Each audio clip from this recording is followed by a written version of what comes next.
Shalom, selamat pagi saudara-saudaraku yang terkasih dalam Tuhan kita Yesus Kristus. Sebelum kita melakukan berbagai aktivitas kita di hari ini, kita akan mendengar firman Tuhan. Dan sebelum kita dengar firman Tuhan, mari kita berdoa. Bapa, dalam nama Tuhan Yesus Kristus, kami mengucap syukur dan berterima kasih hanya kepadamu. Kasih sayang Tuhan dalam kehidupan kami, penyertaan Tuhan, perlindungan Tuhan, semalam kami boleh lalui dan di pagi ini kami boleh bangun. Sebelum kami mau bekerja di hari ini, kami mau mendengar firman-Mu Tuhan. Kami sebagai anak-anak-Mu mau mengerti kebenaran firman-Mu, supaya melalui kebenaran firman yang kami mengerti, hidup kami semakin hari semakin terarah. Keputusan yang kami ambil setiap hari tidak salah, karena Tuhan yang mengarahkan kami melalui firman-Mu. Kami berdoa Tuhan, di dalam nama Tuhan Yesus Kristus, kami siap untuk merenungkan firman-Mu. Haleluya, amin. Saudara-saudara yang terkasih, di pagi ini kita akan mendengar firman Tuhan yang terambil di dalam Injil Matius pasal yang ke-25 ayat yang ke-21. Injil Matius pasal yang ke-25 ayat yang ke-21. Baik sekali perbuatanmu itu, hai hambaku yang baik dan setia. Engkau telah setia dalam perkara kecil, aku akan memberikan kepadamu tanggung jawab dalam perkara yang besar. Masuklah dan turutlah dalam kebahagiaan Tuhanmu. Saudara-saudara yang terkasih, renungan di pagi ini berjudul tanggung jawab yang dipercayakan. Saudara, Tuhan berkuasa mengerjakan segala sesuatu, saudara. Namun ada hal tertentu Dia ingin kita menjadi pendampingnya, rekan sekerjanya. Karena kita diciptakan untuk sebuah misi, yaitu Dia ingin kita bekerja sama dengannya, saudara. Bukan berarti bahwa Tuhan tidak bisa melakukan semuanya. Bisa. Tidak ada yang tidak bisa dikerjakan oleh Tuhan. Tetapi Tuhan memilih kita sebagai ciptaannya. Dia ingin menjadikan kita sebagai partner kerja. Tugas yang Tuhan Yesus jalankan semasa ada di bumi menjadi tugas dan tanggung jawab kita. Karena kita adalah bagian daripada tubuh Kristus, saudara. Dia telah memilih kita untuk menjadi kawan sekerjanya. Dia juga memilih kita untuk mengambil bagian dalam memenuhi tujuan dan rencananya. 1 Korintus 3 ayat 9a mengatakan, kami adalah kawan sekerja Allah. Saudara yang terkasih, meskipun demikian, Tuhan tak pernah memaksa kita. Pilihan tetap ada di tangan kita, mau atau tidak, tergantung keputusan dari masing-masing kita. Saudara yang terkasih, banyak orang Kristen tak produktif karena meremehkan ketaatan kepada Tuhan. Mereka menolak bekerja sama dengan Tuhan karena kemalasan dan ketidaktaatannya. Tuhan pun juga akan membiarkan mereka, sebab tak perlu Tuhan memaksa kehendak kepada manusia. Saudara, ketika kita tidak mau bertanggung jawab, maka sebenarnya kita tidak menjadi umat yang taat kepadanya. Banyak orang dengan anugerah Allah melalui iman telah lahir baru, namun kemudian mereka telah gagal bekerja sama dengan Roh Kudus dalam kehidupan kudusnya yang menjadikan dia semakin hari serupa dengan Kristus. Mereka memilih kerdil dan tak berbuah. Saudara, orang seperti ini biasanya akan menyalahkan Tuhan, mengeluh bersungut-sungut seperti hamba yang menerima 1 talenta.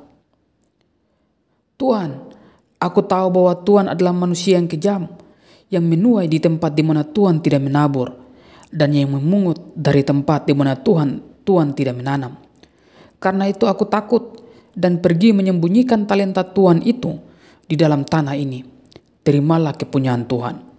Matius 25 ayat 24 sampai 25. Saudara yang terkasih, barang tentu tuannya sangat marah dan menjatuhkan hukuman.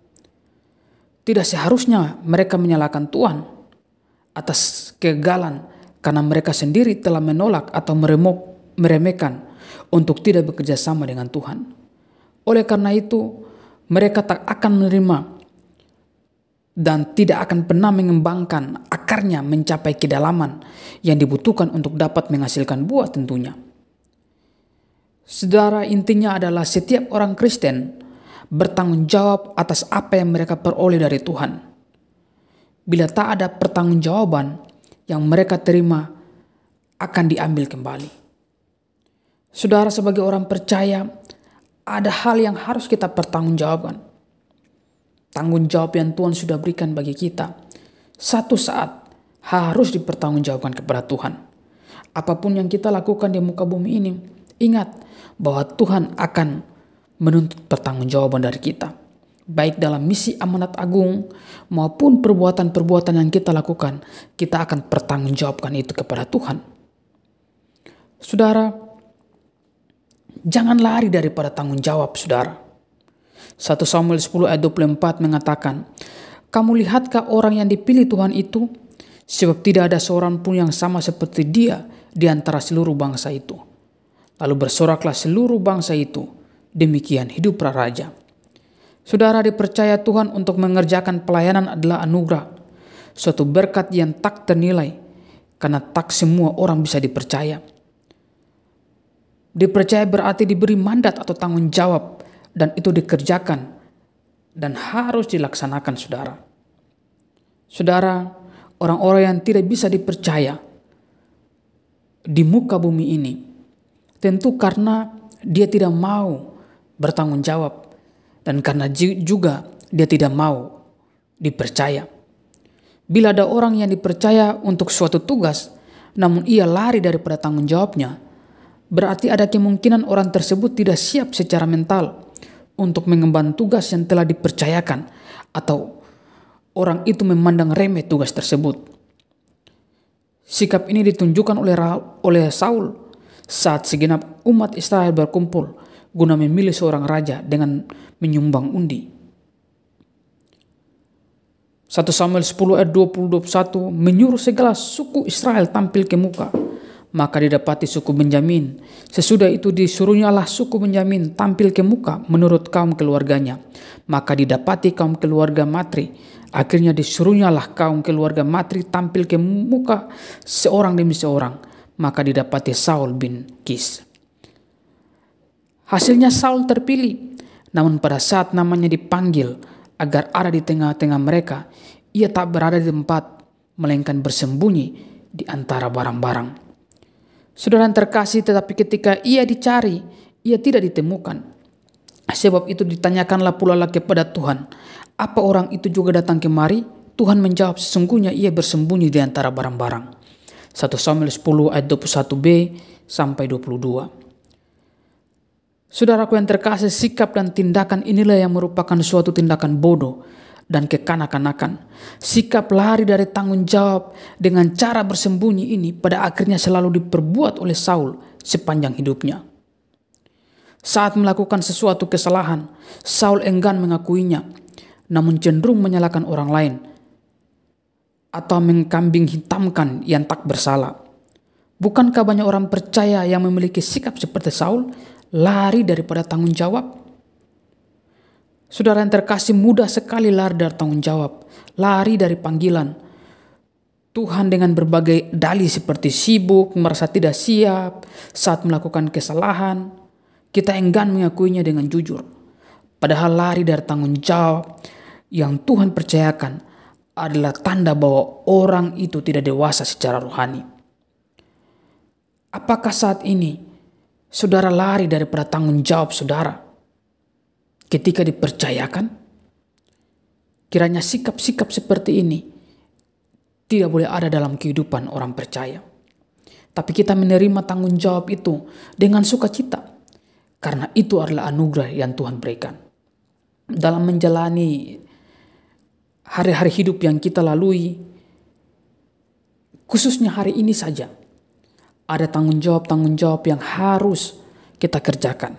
Jangan lari daripada itu, tetapi hadapi, karena Tuhan yang memberikan kekuatan bagi kita dalam melakukan tanggung jawab itu. Dan tanggung jawab utama bagi setiap orang percaya adalah amanat agung, memberitakan Injil dimanapun kita berada. Saudara, sebagai seorang PNS, beritakan Injil, jadilah saksi di sana. Sebagai seorang swasta, sebagai seorang yang pekerjaannya sebagai buruh kasar, ataupun apapun itu, ingat, tanggung jawab kita sebagai orang percaya adalah memberitakan Injil, memberitakan amanat agung. Saudara, itu merupakan tanggung jawab kita semua. Bukan tanggung jawab seorang pendeta saja atau para pelayan gereja, tetapi tanggung jawab kita semuanya. Saudara, sekali lagi, dunia ini adalah ladang misi. Ada tanggung jawab yang Tuhan berikan bagi kita, yaitu untuk memberitakan Injil. Saudara yang terkasih, kiranya renungan pagi ini tentang tanggung jawab, mudah-mudahan kita bisa memaknai setiap kalimat di dalam renungan di pagi ini, agar dalam diri kita makin tumbuh sikap bertanggung jawab yang kuat. Dan Tuhan yang akan menolong kita dalam melakukan tanggung jawab itu. Ingat bahwa di balik semuanya itu ada yang harus kita pertanggungjawabkan kepada Tuhan. Tuhan akan meminta pertanggungjawaban itu. Kiranya kita menjadi orang-orang yang siap untuk mengatakan bahwa Tuhan, ini sudah kulakukan dengan baik. Tuhan Yesus memberkati kita semua. Mari kita berdoa. Bapa, dalam nama Tuhan Yesus Kristus, kami mengucap syukur berterima kasih pagi ini kami boleh mendengar firman Tuhan mengenai tanggung jawab sebagai orang percaya.